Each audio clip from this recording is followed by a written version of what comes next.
สบายดีท่านผู้ชมมานี่เฮือนเรียโนเวทใหม่เด้อนี่เด้อถ่ายท่านผู้ชมเบิ่งนี่บรรยากาศเขาเฮ็ดเขาปรับปรุงใหม่เรียโนเวทใหม่เฮือนตัวเห็นบ่ต้นไม้สักทอง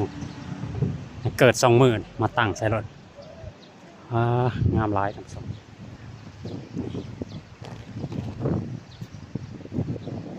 เป็นคาเฟ่บรรยากาศหอมๆ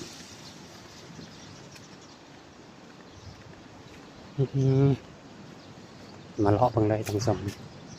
เรียโนเวทใหม่เพื่อนเรียโนเวทใหม่งามหลายท่านผู้ชมเพื่อนเรียโนเวทใหม่โอ้เรียโนเวทใหม่เด้อท่านผู้ชมเบิ่งนำกันนี่บรรยากาศงามเขาตกแต่งใหม่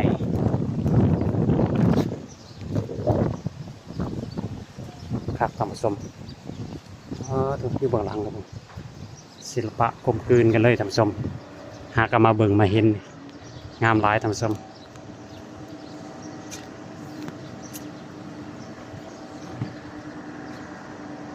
อากาศลาวเจริญในยามบ่ายๆนี่ท่านผู้ชมสวยสดงดงามเด้อนี่เด้อนี่บรรยากาศลมลื่นท่านผู้ชม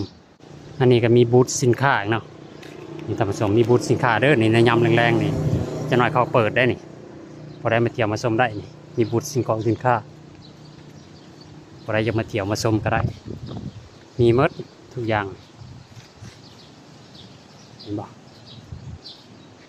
อันนี้ฟู้ดเนาะฟู้ดแทร็กอันนี้คือฟู้ดแทร็กเด้อนี่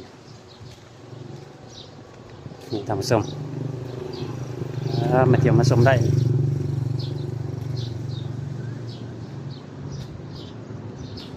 งามหลายท่านผู้ชมอันนี้ก็เป็นอาคารเก่าเนาะสวยสดงดงาม